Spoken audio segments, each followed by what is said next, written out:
Muy buenos días a todos y todas. Andrea Camarano quien les habla en otro espacio de género y de derechos humanos en la red de la 30.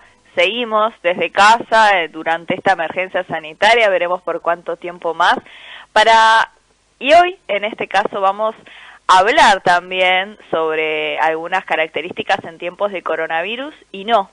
Vamos a hablar de educación inclusiva en la Universidad de la República en formatos virtuales en estos tiempos, cómo se ha adaptado nuestra universidad a sostener y a garantizar la educación a los estudiantes con discapacidad. Pero para eso vamos a conocer de qué se trata la red temática de discapacidad de la Universidad de la República, integrada por distintos servicios que comenzó a funcionar en el año 2018, y teniendo en cuenta de reivindicar que en el corpus universitario existen estudiantes, docentes y funcionarios en situación de discapacidad, la red elaboró un documento de orientaciones para la educación inclusiva en formatos virtuales en este contexto.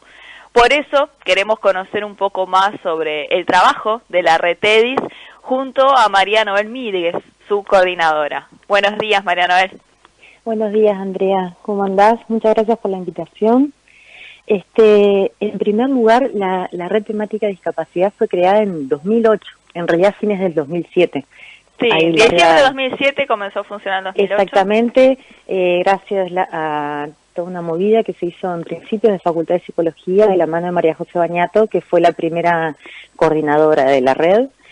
Y bueno, o sea, ya hace más de una década que estamos en la vuelta, digamos, ¿no? Bien. Si bien la idea hoy es focalizarnos un poco sobre el contexto, me gustaría los primeros minutos hablar sobre la red. De qué se trata, cómo está integrada, cómo funciona, cuáles son los objetivos, para que también todos quienes están escuchando puedan conocer el trabajo que se realiza. Perfecto. Bueno, desde el año 2017 y ahora hasta el 2020 estamos co-coordinando la red temática de discapacidad desde Facultad de Ciencias Sociales y Facultad de Química, Serrana Martínez y yo, Serrana Martínez por Química y yo por Ciencias Sociales, hacemos la co-coordinación y es cambia cada 3-4 años como para ir reactivando los distintos espacios y servicios que conformamos la red, ¿no? Claro. Somos en este momento 13 servicios que le integramos, desde distintas facultades y servicios centrales de la UDELAR, como la CESIAM, Bienestar Universitario, la DUS, y bueno, distintas facultades. Y eso nos permite generar un pienso colectivo, interdisciplinario de distintos lugares, ¿no? No solo de los espacios de los docentes, sino también desde funcionarios TAS que conforman la red. Y en realidad hemos venido trabajando desde el 2017 en dos grandes proyectos, que es UDELAR Inclusiva y el Observatorio de la Discapacidad. Nos agarra estos dos proyectos con los que estamos realmente trabajando con fuerza desde comienzos del año pasado con la nueva gestión del rector, de Rodrigo Arim, y todo venía encaminado por ahí y nos agarra este contexto COVID, donde sentimos que debíamos dar respuestas claras de cómo sostener procesos de educación inclusiva a nivel de la UDELAR, de generar procesos educativos y todo lo demás, ¿no? Porque las investigaciones, extensión, todo también es mucho por lo virtual. De ahí que desde la red, más que era un subgrupito de la red,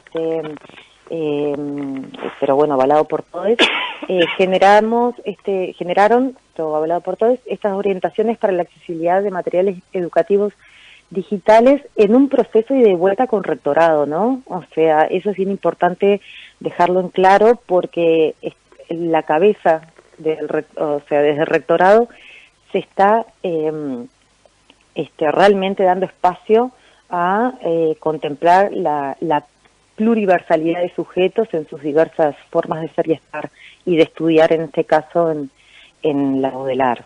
Y eso allana mucho el camino en cuanto a poder pensar con libertad en un contexto donde la autoridad máxima y su equipo de rectorado avalan en un ida y vuelta lo que vamos haciendo desde la red. Seguro. Lo cual no es menor realmente, no es menor en este contexto. ¿Y cómo se basaron para estos documentos? ¿Qué tienen estas orientaciones para la educación virtual? Bueno, en principio hay cuestiones que hacen a las formas de plantear los materiales, por ejemplo, porque se está trabajando mucho a través de la plataforma EVA, que es el espacio virtual de aprendizaje de la UDELAR, y los distintos servicios estamos utilizando esas plataformas para hacer el despliegue de los espacios docentes, más que nada en enseñanza-aprendizaje, pero también otras formas de encontrarnos con el estudiantado en general, ¿no? Pero ahí lo que se hizo fue generar pautas concretas de qué tipo de materiales se pueden subir para que sean accesibles, por ejemplo, lectores de pantalla para personas ciegas o con baja visión, también todo un dispositivo de trabajo conjunto con bienestar universitario en la parte de intérpretes de lengua de señas, que hay ahí toda una complejidad porque está en un momento bastante complejo. Bienestar en ese sentido, más ya está trabajando intensamente desde el año pasado para poder sostener la demanda que está excediendo la cantidad de intérpretes que se cuenta hoy día por razones ajenas a la voluntad de la UDELAR, digamos, ¿no?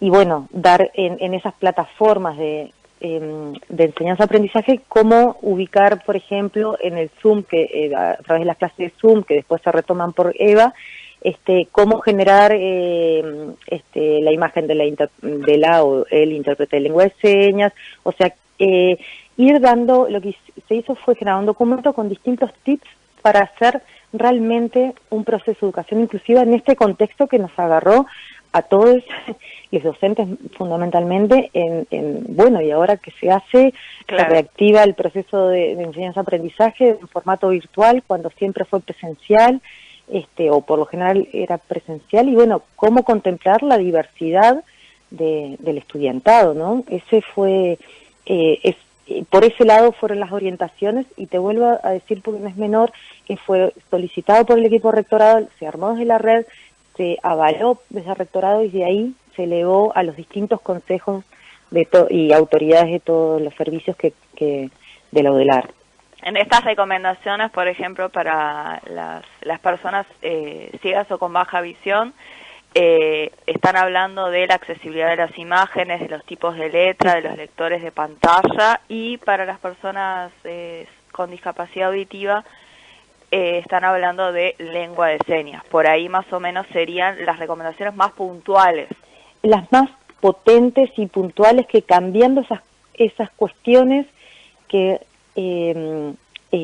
introduciéndolas, que en realidad no son tan complejas, es, bueno, por ejemplo, utilizar tal o cual tipo de letra, si se van a poner imágenes que se audiodescriban, en el caso que hayan personas ciegas o con baja visión que requieran la audiodescripción, o sea, contemplar mínimos para poder continuar desplegando los procesos de enseñanza-aprendizaje, y son mínimos realmente, y que la idea es que queden instituidos, ¿no? O sea, no que sea por este contexto de pandemia se hace esto, sino que de aquí en más se empiece a tomar como sustancia para los procesos de educación inclusiva. Por eso también estamos trabajando en conjunto con la Comisión Sectorial de Enseñanza, de la mano con Mercedes Collazo y su equipo, también pensando en que esto sea un instituido de aquí en más, que son esas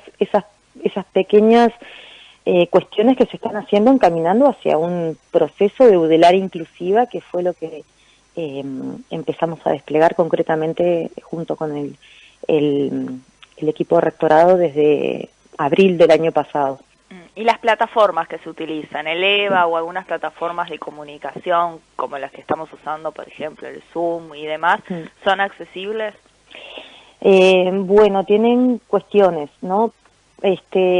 Zoom por lo general suele ser accesible con sus premuras, con sus cuestiones, ¿no?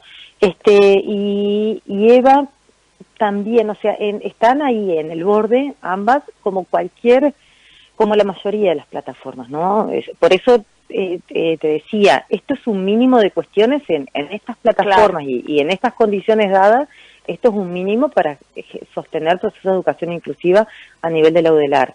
Después se puede hacer un montón de cosas más, pero implica, ahí sí, inversión de dinero, accesibilidad potente. Las plataformas que se están en un proceso pero lleva bastante más tiempo, ¿no? Igual sorteando con estos mínimos algunas cuestiones, se logra desplegar un proceso de educación inclusiva que también tiene la contraparte de los equipos docentes que quieran reproducir y tomar en cuenta esto, porque no es una obligación, sino que son orientaciones. Exacto. Entonces ahí se abre otro mundo, ¿no?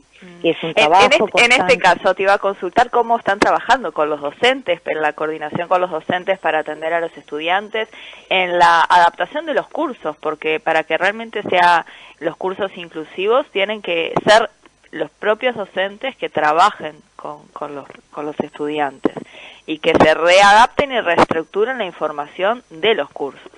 Exacto. Bueno, eso es todo un tema y por eso yo te decía que lo estamos trabajando con Serrano Martínez, con quien coordino la red, en el espacio de la Comisión Sectorial de Enseñanza a través de Mercedes Collazo, para hacer más fuerza junto con, justamente desde enseñanza, desde Prorrectora de Enseñanza, generar directrices y no quedar a la buena voluntad de los equipos. Es un trabajo lento, se hace de a poco y justamente lo estamos haciendo así para trascender este contexto de COVID. Claro. ¿Sí? O sea, que se instale como instituido, como te decía. El tema es que,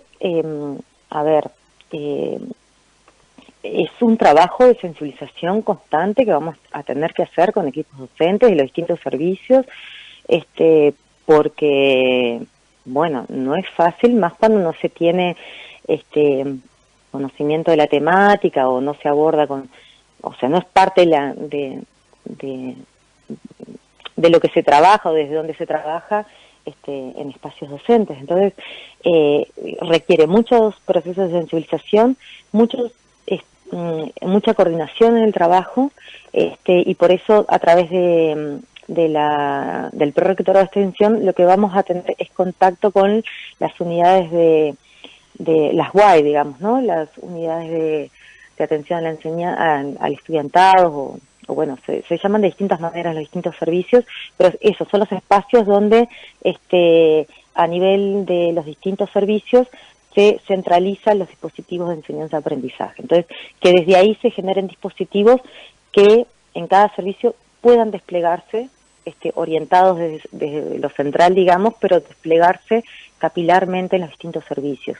Y ahí hay situaciones diversas en los distintos servicios. Yo sé, hay servicios como ciencias sociales, psicología, química, ciencias económicas, o sea, ingeniería, quienes hemos estado históricamente en la red, desde donde podemos desplegar desde las UAE dispositivos con mayor potencia que desde otros espacios donde está siendo como más lentamente, pero en proceso que eso es importante, el comenzar, ¿no? Y eso no es menor porque, por ejemplo, la Facultad de Humanidades, la primera que respondió fue Ana Freda, cuando ella las orientaciones de estar a disposición, la asistente académica, que es la que, Amparo Fernández, que las integra por Humanidades, va a la red, también muy abocada a eso, y en ese sentido es un servicio que recién está comenzando en el proceso. Entonces es el comenzar, ¿sí? Y de ahí empezar a potenciar los espacios para el despliegue de todo esto, que va a llevar mucho tiempo. Seguro. Para tener idea, por ejemplo, en Ciencias Sociales, el proyecto inicial que se llamó Facultad de Ciencias Sociales Inclusivas lo comenzamos en el año 2007 a demanda de quien era el decano en ese momento, Diego Piñeiro, y ahí hay que tener las cabezas de los servicios con mucha claridad y con ganas de generar dispositivos para que esto se logre, ¿no? O sea, más allá de ganas, sino las voluntades políticas e institucionales para que se logre. Totalmente. Es como es como muy capilar en sentido, ¿no? A distintos niveles, en distintos órdenes, en distintas cuestiones. Sí, es un proceso que lleva bastante tiempo, pero que se está logrando y se va hacia esto. Quizás este parate que tuvo esta educación inclusiva en formatos virtuales por coronavirus, que nos forzó a todos a trabajar de otras formas y a estudiar de otras formas distintas, también puede acelerar estos procesos de tener en cuenta ciertas recomendaciones y ciertos usos por parte de los docentes y estudiantes para seguir avanzando luego que esto pase y que realmente se pueda generar una universidad inclusiva realmente. Exactamente. Que sería además hay un proyecto escrito, avalado y que bueno, a fines del año pasado ingresamos para la previsión del presupuesto del próximo quinquenio para justamente poderlo desplegar en las condiciones más allá de hoy día, el contexto COVID, pero bueno, con cambio de gobierno y todo eso, cómo vienen las cuestiones, quizás el proceso va a quedar un poco interpelado por la cuestión de recursos, pero el proceso está escrito, o sea, el proyecto del área inclusiva está escrito, está avalado, y la idea es poderlo desplegar de aquí en más, más con una apertura presupuestal que le acompañe, que ahí va a ser otra lucha distinta, lamentablemente. No es por falta de voluntad de la UDELAR, sino que posiblemente se transversalice esta complejidad por cuestiones de presupuesto general. Bien. ¿De qué se trata el proyecto de UDELAR Inclusiva? Que algo estuviste conversando en estos minutos, pero ¿cuáles son las puntas más importantes que empezaron a desarrollarse el año pasado y que, bueno, que seguirá en virtud de cómo siga toda esta situación? Bueno, en principio lo primero que hicimos fue tomar como sustancia el protocolo del MEC del año 2017, donde se genera a nivel de la educación del Uruguay, que no comprendía la UDELAR por la autonomía universitaria, y hay que respetar eso y es fundamental, pero justamente proponiendo esas cuestiones de cómo generar espacios de educación inclusiva a nivel de la educación, por lo pronto formal, a nivel nacional. La UDELAR lo primero que hace es retomar ese protocolo como sustancia y que sea como el punto inicial para generar después insumos enmarcados en un contexto de educación inclusiva al cual el país se alineó en principio al ratificar la Convención de los Derechos de las Personas con Discapacidad, que es de Naciones Unidas del año 2006, Uruguay lo ratifica en el año 2008, pero a su vez en el año 2011 ratifica su protocolo facultativo. ¿Qué implica eso? Que Uruguay, como Estado parte, y habiendo ratificado, debe dar respuestas en distintos espacios. En el 2016 se hizo el primer informe país, y la cuestión educativa es una de las cuestiones que saltó como con la necesidad de dar respuestas potentes, y ahí que en el 2017 está este protocolo del MEC, y de ahí que la UDELAR también lo retoma. Con relación a eso, a ver, una UDELAR inclusiva lo que tiene que tener es justamente qué es lo que se está organizando, y ahí desde bienestar universitario se está a la interna, de la mano de la presidenta Gabriela Pachi, que está generando un trabajo muy potente de reorganización a la interna de bienestar universitario, todo el dispositivo que pueda centralizarse desde ahí, en el marco también del prorectorado de gestión, porque estamos también conformando la Secretaría de Comunidad Universitaria, donde también están los temas de género, de estudiantes privados de libertad, dar potencia a los centros universitarios del interior, la red temática de medio ambiente, o sea, ejes temáticos que este rectorado tomó como sustanciales, y que la discapacidad esté entre los ejes temáticos sustanciales da cuenta de que hay realmente un espacio para trabajar sobre eso, y a partir de eso fue que también pudimos presentar este proyecto de la inclusiva con un dispositivo también presupuestal para desplegarlo, si no es como muy difícil, ¿no? Y bueno, ahí hay cuestiones como, ya te digo, desde la centralidad, desde bienestar universitario, pues tiene oficinas a nivel de todo el espacio nacional, entonces eso facilita, pero desde ahí desplegarlo a los distintos servicios para poder trabajar coordinadamente con las UAE, estos espacios de atención a la enseñanza, desde la Comisión Sectorial de Enseñanza, desde el Prorrectorado de Gestión, o sea, hay distintos... sí, el trabajo articulado entre los distintos servicios es bastante importante. Es fundamental, porque no es de un día para el otro, bueno, armamos esto, a la red temática de discapacidad se le ocurrió edular inclusiva, ¿no? O sea, lo venimos pensando, masticando, tratando de materializarlo en la generalidad del UDELAR, y suerte desde con el rector que contamos hoy día en la UDELAR, Rodrigo Arín, se encontró un espacio realmente para poderlo desplegar con un ida y vuelta, lo que decimos, esta cuestión de diálogo de saberes y los distintos saberes, desde el espacio de estudiantes, desde los funcionarios TAS, que es lo que antes se decían los docentes, los espacios docentes, y de las cabezas de los servicios. Es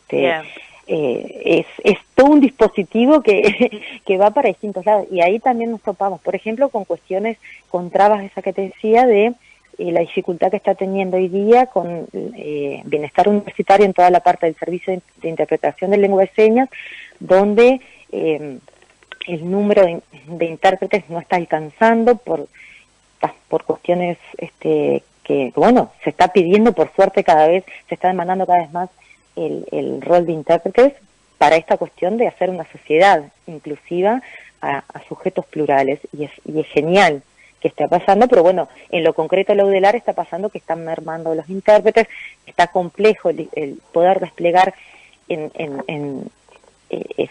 profundamente ese dispositivo de intérpretes, y además en este contexto llevarlo a que los equipos docentes que tengan estudiantes, por lo pronto quienes tengan estudiantes en sus espacios áulicos, hagan todo el dispositivo de poner en fijo la imagen de él o de la intérprete para que la clase sea accesible, ¿no? Claro. Y ahí distintas cuestiones. Sí. Y en cuanto al apoyo a los estudiantes en situación de discapacidad que presentan alguna dificultad, que necesitan algún tipo de apoyo, ¿a dónde van? ¿A Bienestar? ¿A las unidades de apoyo a la enseñanza? ¿Cómo pueden remitirse a hacer sus consultas y también a recibir cierto apoyo? Ahí lo que tienen que hacer es, a nivel de los servicios, ir a las UAEs, a las unidades de apoyo a la enseñanza, porque la idea es que haya una persona referente, que ya en varios servicios hay, pero no en todos, pero que sí haya una persona referente que pueda, por ejemplo, en Facultad de Ciencias Sociales de la mano de María Ortega está el espacio de inclusión educativa. Entonces, Ciencias Sociales lo tiene desplegado. Psicología también lo desplegó, claro, Bañato fue la decana anterior, entonces tenía muy claro toda la cuestión de discapacidad. Entonces Psicología en el periodo pasado desplegó un dispositivo bien potente con relación a discapacidad. Es capilar, pero tienen que haber personas referentes claros. Y hay un tema que no es menor, que es la autopercepción de discapacidad, porque de la red temática, y esto es importante dejarlo claro, nos posicionamos en el modelo social de la discapacidad basado en derechos. Entonces, no podemos decir que tal o cual sujeto esté... lo definamos desde el afuera, quien se autorreconoce en situación de discapacidad. Tiene que ser el propio sujeto, estudiantes en este caso, que se autorreconozcan en situación de discapacidad y soliciten apoyos en las UAE y los distintos espacios. También a nivel de la DUS, hay una colega de trabajo social referente específicamente en dar respuesta a los procesos de educación inclusiva, que da la casualidad que es la misma persona, es María Ortega, quien está también en el espacio de inclusión educativa de Facultad de Ciencias Sociales. Es una persona sumamente reconocida en la comunidad sorda, por ejemplo, hablante de lengua de señas, entonces eso facilita mucho la cuestión. Tiene mucho manejo también por vinculaciones con todo lo que es discapacidad visual, que son en todo caso las situaciones de discapacidad que interpelan más a la hora de tener que desplegar dispositivos ya Claro. para que no queden por fuera, ¿no? Bien, sin duda queda mucho por hacer, se está haciendo muchísimo en este contexto particular que creo que puede fortalecer mucho lo que se venía haciendo y para que continúe, pero todavía se necesita también mucho apoyo para lograr esta UDELAR inclusiva, pero se va por un buen camino desde la red temática de discapacidad. Yo creo que sí, y haciéndolo visible también es importante, por eso yo te agradezco muchísimo este espacio de diálogo, porque hay que hacer visibles las cuestiones para que pueda también materializarse con mayor facilidad, ¿no? Por último, me gustaría preguntarte, para redondear y en este concepto desde el trabajo de la red, ¿qué es para ustedes la educación inclusiva realmente?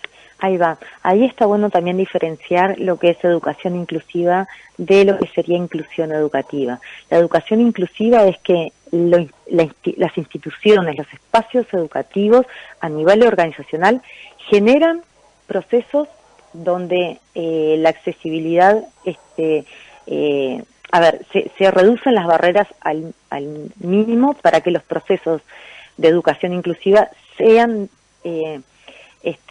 favorables para la pluralidad de sujetos, más allá de su condición, de su situación concreta, etcétera. Pero los espacios institucionales son los que tienen que generar ese cambio. Cuando se habla, en todo caso, de inclusión educativa, va más focalizado en sujeto concreto, ¿no? Que el sujeto haga su proceso de educación inclusiva, de inclusión educativa. Por eso es importante referirse a educación inclusiva, porque da cuenta de las barreras que hay todavía a nivel institucional, societal y todo eso, y quitar la responsabilidad de los sujetos mismos, porque no está, la condición singular es una condición singular, lo que hay que hacer es generar la pluralidad el reconocimiento de la pluralidad de sujetos y la potencia que eso tiene, porque imagínate, en estos procesos, en ese contexto de COVID, además, donde todo el dispositivo se empieza a dar la señal de los equipos docentes al estudiantado, que se toma en cuenta la diversidad del estudiantado y en sus distintas materializaciones, en este caso situaciones de discapacidad autopercibidas, es una señal muy clara, que es más allá de lo discursivo, es en hechos. Y eso es lo que hay que hacer, reducir la brecha entre discursos y hechos, y es lo que estamos trabajando con mucho ahínco en eso.